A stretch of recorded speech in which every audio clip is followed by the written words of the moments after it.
Graça e paz, cara amiga, caro amigo que acompanha diariamente a nossa meditação sobre a Palavra de Deus na Santa Liturgia, nesta quarta-feira desta segunda semana do tempo do Advento. Muito obrigado a você que se inscreveu no nosso canal nestes dias, a você que se inscreveu no nosso canal no dia de ontem, nessa madrugada. Muito obrigado, seja bem-vindo.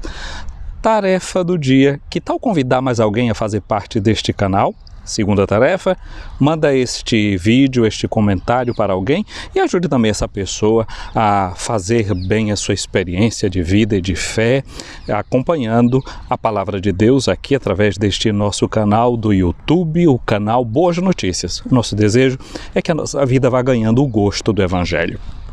Por falar em Evangelho, ontem nós celebramos a festa da Imaculada Conceição da Virgem Maria e lemos um trecho do livro do Gênesis, o capítulo 3, que é chamado de proto-evangelho, o primeiro evangelho, a primeira boa notícia que nós temos dentro da Bíblia depois que o homem peca, depois que o homem cai, a promessa da salvação. Nesse período chamado do Advento, nós voltamos o nosso olhar para a vinda futura de Jesus na glória. E, tecnicamente falando, este tipo de realidade sobre as últimas coisas nós chamamos de escatologia. Eschaton em grego significa o último, são as últimas coisas, não é aquilo que antigamente era chamado também, e até hoje é chamado assim, de novíssimos, que a gente pensa nessas realidades finais, na morte, no juízo, no purgatório, no céu, no inferno. Porém, antes de falar das últimas coisas, é preciso falar das coisas primeiras, o proto-evangelho, as primeiras coisas. E o profeta Isaías, no dia de hoje, ele justamente convida as pessoas a fazerem isso na primeira leitura, a levantar os olhos e a olhar em volta, porque na medida que levantam os olhos e veem em volta de si, o que é que vão ver? As obras de Deus. Vão entender que esse mundo é obra de Deus, é uma criação de Deus. E a Sagrada Escritura no Novo Testamento nos ajuda a entender que por meio de Jesus Cristo, todas as coisas foram feitas, mas não só por meio dele. Elas foram feitas também para ele. Ele não apenas é o fundamento de todas as coisas, a origem de todas as coisas, mas ele também é a meta para a qual todas as coisas se encaminham. É isso que a liturgia nos quer fazer pensar nestes dias do tempo do Advento, nessa sua primeira fase. Recordar que esse mundo caminha na direção do seu Criador. Existe um convite da parte do Criador, dizendo: venha até a mim. A Bíblia diz que Jesus ele é o alfa e o ômega, ou seja, que ele é o princípio e ele é o fim de todas as coisas. Durante o tempo do Advento, a nossa oração é repetir aquela oração da igreja, como nós vemos nas laudes desta manhã de hoje, a oração da manhã da igreja. Nós nas nossas preces dizíamos: vinde, Senhor Jesus. Assim rezavam os primeiros cristãos, assim se conclui a Bíblia no livro do Apocalipse, quando diz que o Espírito e a esposa dizem: Maranatá, vinde, Senhor. Porém, há um risco nessa oração, o risco de interpretá-la mal, de pensar que na medida em que nós dizemos vinde, Senhor, estamos dizendo que ele esteja ausente da nossa vida. Não. A festa de ontem da Imaculada Conceição é para justamente nos fazer lembrar de uma coisa, que em Maria, preservada da mancha do pecado original, o Verbo se fez carne e habitou no meio de nós. Jesus habitou no meio de nós e não nos abandonou mais, porque quando ele subiu para o Pai, ele levou consigo a humanidade que ele recebeu de Maria. Mas ao mesmo tempo ele nos fez um dom, o dom do seu Espírito e o dom do seu coração. Ele tomou em si a nossa humanidade e nos deu a sua divindade. E é por isso que no Evangelho de hoje Jesus diz assim: vocês todos que estão cansados, sobrecarregados, vinde a mim. Vinde que eu vos darei descanso. Jesus diz uma outra coisa: aprendei de mim que sou manso e humilde de coração. Portanto, minha amiga, meu amigo, o tempo do Advento é um tempo para a gente pensar nisso, que nós não apenas estamos dizendo ao Senhor vinde, mas é o próprio Senhor que está dizendo a nós: vinde a mim, vinde e aprendei.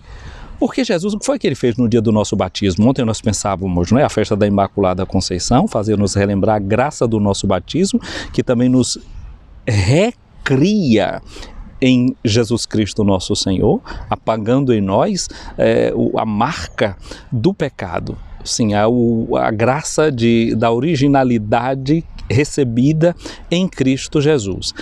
E agora o que é que acontece? Nós recebemos de Cristo o seu coração. Eu disse que Jesus, sentado à direita do Pai, ele levou para dentro de Deus a nossa humanidade, mas ele deixou em nós a sua divindade, ou seja, o seu coração.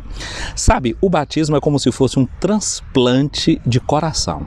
Jesus pega o seu coração e coloca em nós. Aí nós vivemos do coração de Cristo. Mas só que Cristo não é um defunto. Normalmente um transplante de coração precisa que alguém morra, mas Jesus também morreu para nos dar o seu coração, sua graça, seu amor. Mas nós não vivemos do coração de um defunto, nós vivemos do coração do vivente. Porém, quando acontece um transplante de coração, qual é o grande risco? O risco é de que o corpo da pessoa que recebeu o coração de um outro rejeite aquele coração que não é seu, que não é originalmente seu. Então nós corremos o mesmo risco, nós recebemos o coração de Cristo, mas corremos o risco de rejeitar esse coração que o Pai nos deu. Como é que a gente rejeita isso? Com o nosso pecado, vivendo afatigado, não voltando sempre a Jesus. Por isso que ele nos diz, vinde a mim que eu vou dar restauro para vocês. Mas ele diz uma coisa, aprendei de mim que sou manso e humilde de coração. Portanto, para viver com o coração de Jesus só há uma saída. Vir até o seu coração e aprender dele como é que nós vivemos com o coração dele. Aquilo que o Padre Zezinho canta em uma de suas canções, não é? Amar como Jesus amou, sonhar como Jesus sonhou, pensar como Jesus pensou. E como é que a gente vai fazer isso? Tem um manual de instrução, tem uma forma. Se avizinhar de Jesus pelas palavras do Evangelho, aprender das suas atitudes, dos seus gestos, aprender com a sua palavra e com o seu comportamento. Aí a gente vai viver com esse coração que ele já colocou em nós no dia do nosso batismo. A cada dia que você encontra um tempinho para ler o Evangelho, para um momento de oração, então você renova em você essa vida desse coração novo. É verdade, Deus disse na primeira leitura, não é? Levantai os olhos, vede. Mas na verdade também a gente pode fazer uma outra coisa, aquilo que Jesus disse, quando vocês forem rezar, fechem a porta, quase como dizer, fecha os olhos e vai lá naquele lugar onde só Deus enxerga. Deus vê o que está escondido. Santo Agostinho gostava muito de dizer aos seus cristãos, voltem para dentro de vocês mesmos, não fiquem olhando para fora. É no homem interior que Deus habita. Corações ao alto. Nós dizemos na missa, o nosso coração está em Deus. Portanto, esse nosso coração que está em Deus, que está em Jesus, por meio da oração, a gente acessa a esse coração novo que Jesus nos deu para aprender a viver segundo esta vida nova que foi infundida em nós por meio do Espírito Santo. Minha amiga, meu amigo, eu quero desejar a você um dia vivido segundo o coração de Jesus. A você que acompanhou até aqui essa nossa meditação, muito obrigado. Como eu já disse antes, curta esse vídeo aqui no nosso canal, divulgue esse vídeo, mande para mais alguém, para que ele possa viver também esse dia em sintonia com os batimentos do coração de Jesus. O coração de Jesus não é apenas como o nosso, que vive de sístole e de ástole, mas o coração de Jesus vive de dois movimentos, vinde a mim. Ide e pregai o Evangelho. Divulgando esse vídeo, você pode também estar fazendo isso, pregando o Evangelho. Curta também esse vídeo, isso é muito importante para a sua difusão. Venha sobre você a bênção de Deus Todo-Poderoso, o Pai, o Filho e o Espírito Santo. Amém.